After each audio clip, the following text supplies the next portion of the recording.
Salut à tous et bienvenue sur Sensillage. Aujourd'hui, une revue qui me tient particulièrement à cœur. Pourquoi? Parce que le parfum que je vais vous présenter, il a vraiment une place particulière pour moi. C'est dans mon parcours olfactif, c'est un des parfums qui m'a le plus touché.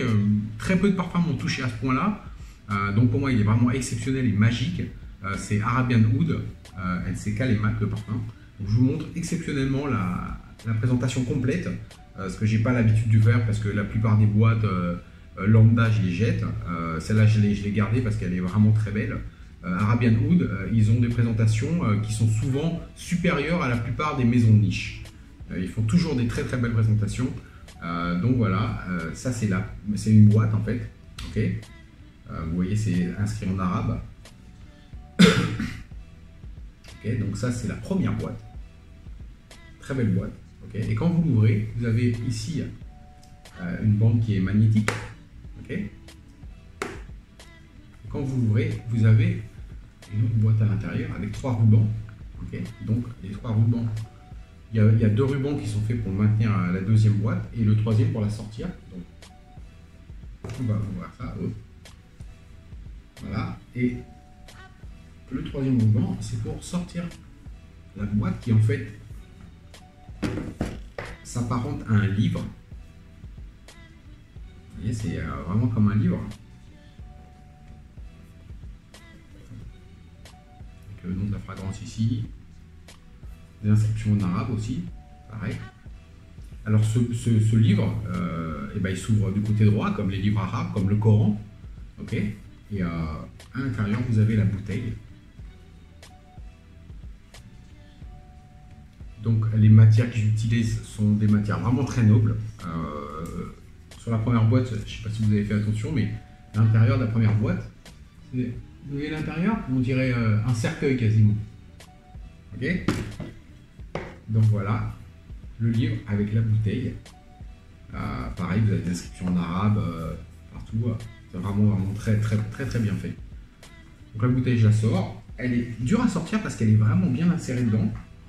En fait, les boîtes, cette boîte, je l'ai gardée parce qu'elle est belle, mais en fait, c'est ma copine qui met ses bijoux dedans et c'est son de parfum.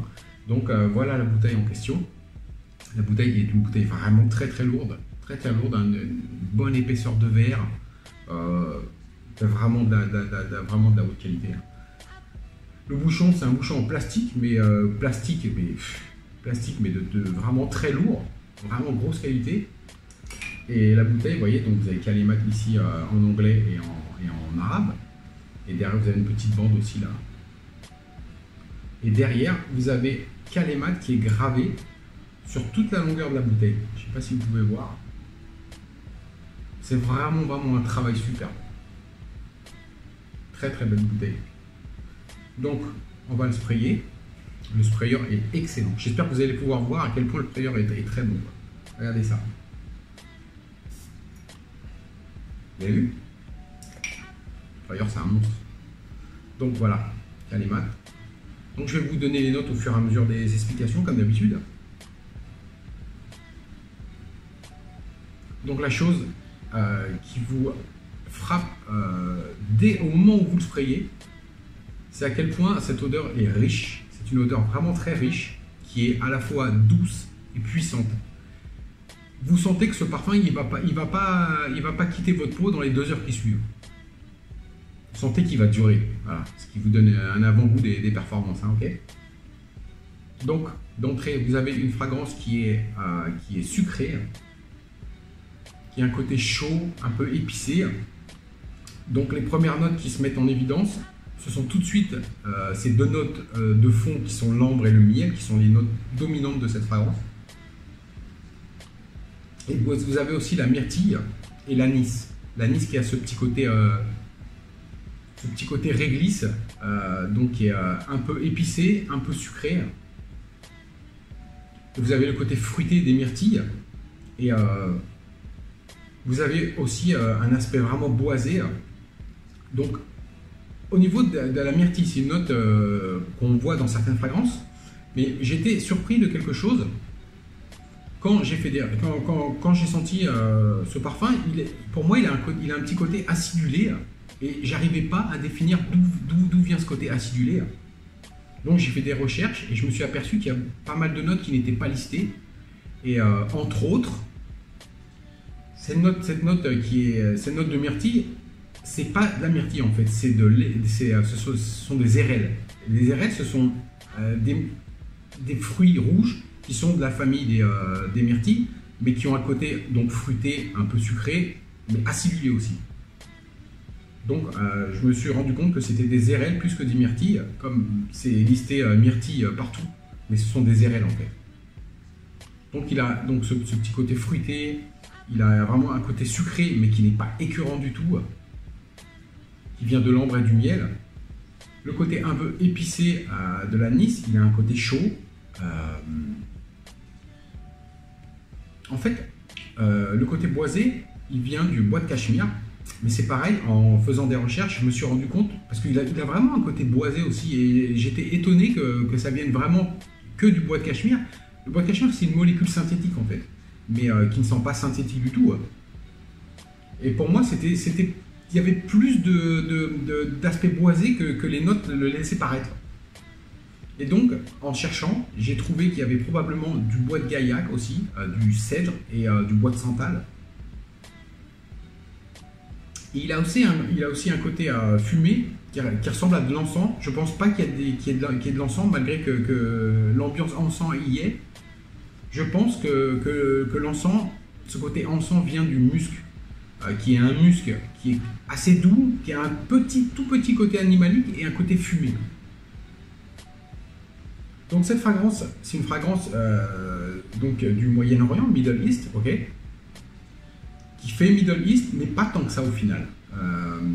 Pourquoi? Parce que, je sais pas, il y a un petit côté qui fait que c'est à peu près 50-50. 50 Middle East, 50 Western, c'est-à-dire Europe et les autres pays, quoi.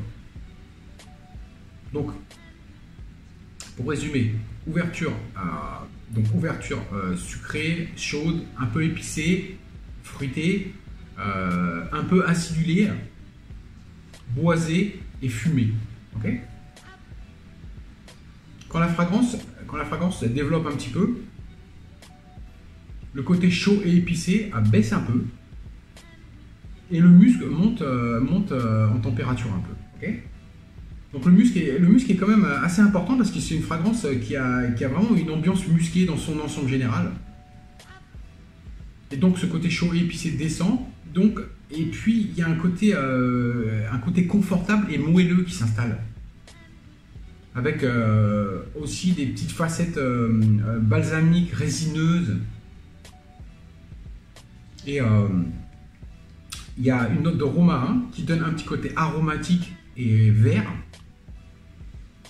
Et il y a quelques notes florales qui sont listées, mais il n'y a pas du tout le détail des notes florales. Je pense que c'est des fleurs rouges. Et vraiment, toujours le côté boisé. L'ambre et le miel présent du début à la fin. Il y a une petite variation dans le développement, mais pas si énorme que ça. Ce qui est bien parce que la fragrance, quand vous la sprayez dès le départ, elle est vraiment excellente. Donc, vaut mieux ça qu'une fragrance qui va sur quelque chose qui n'est pas terrible. Donc, il y a des petites variations, mais l'ambiance générale, c'est donc à ambre, miel avec musc, ok, avec un petit peu d'encens, fruité évidemment à cause des érelles, fruité, un peu acidulé. L'acidité après elle part, vous n'en s'appelez quasiment plus, c'est surtout au départ. C'est vraiment une fragrance superbe. C'est une fragrance pour moi qui fait vraiment très, comment dire, très contemporaine. C'est une fragrance sophistiquée mais qui fait vraiment contemporaine. Et la chose que j'aime vraiment dans ce parfum, c'est qu'il a une ambiance vraiment très religieuse et spirituelle. Si vous êtes dans ce genre de... Si vous aimez bien être en paix avec vous-même, vous retrouver avec vous-même et faire des mises au point, ce parfum est vraiment exceptionnel pour ça. Et je vois très bien les gens en Arabie Saoudite aller à la Mecque avec ce parfum. Parce que ce parfum, au Moyen-Orient, c'est un parfum, c'est une superstar ce parfum. C'est vraiment une superstar. C'est probablement le parfum arabe le plus connu là-bas. Okay, Ce parfum, il faut noter, si vous ne savez pas, il a gagné 2 fois en 2010 le prix du meilleur parfum du monde, élu meilleur parfum au monde en 2010. Et c'est largement mérité, vraiment. Donc il a ce côté spirituel, religieux, vraiment. Vous savez, quand je vaporise ce parfum avant de dormir, le soir, je dors comme un bébé. Comme un bébé, vraiment. C'est un parfum vraiment, vous sentez que il est de très très haute qualité, vraiment très très haute qualité, les ingrédients sont superbes. Comme d'habitude, on ne sait pas qui est le parfumeur, parce que c'est très compliqué d'obtenir les noms de parfumeurs des fragrances du Moyen-Orient. C'est très rare d'arriver à choper les noms. Donc c'est une fragrance en fait qui est en même temps spirituelle, qui a un côté vraiment séductif, attractif et vraiment sexy. Si je pouvais avoir un seul mot pour résumer cette fragrance, pour moi, elle est spectaculaire. Elle est spectaculaire. C'est vrai qu'elle est un peu sucrée, mais vraiment pas trop. Le miel et l'ambre, ça donne un côté sucré. Il y a aussi probablement d'autres facteurs qui donnent un peu de sucre. Après, ce que j'ai lu aussi, c'est que normalement, en note de tête, vous avez juste l'anis et les myrtilles qui sont listés. J'ai ouï dire et j'ai lu qu'il y avait probablement de la cannelle et de la noix de muscade aussi, ce qui conforterait l'idée des petits épices qu'il y a au début, qui sont de l'anis et probablement de la noix de muscade, voire de la cannelle. Mais vous savez, les notes, on voit des notes sur des forums, sur des sites, mais on n'est jamais sûr. En plus, ce qui rend la chose difficile, c'est aussi que ce parfum, vous savez, quand vous sentez un parfum comme Kalemat, vous pouvez difficilement distinguer toutes les notes. Vous pouvez distinguer l'ambre, le miel qui sont les notes dominantes, la myrtille, les RL évidemment. Vous pouvez distinguer le musc et des notes boisées, mais c'est très compliqué d'arriver à distinguer juste note par note. Et vous savez pourquoi? Et c'est le signe d'un très grand parfum, c'est parce que le mix est maîtrisé à merveille. Quand vous avez un parfum où les notes sont très dures à distinguer, ça veut dire que le mix est très très bien et c'est un gage de qualité. Okay, donc, ce parfum il est vraiment magnifique.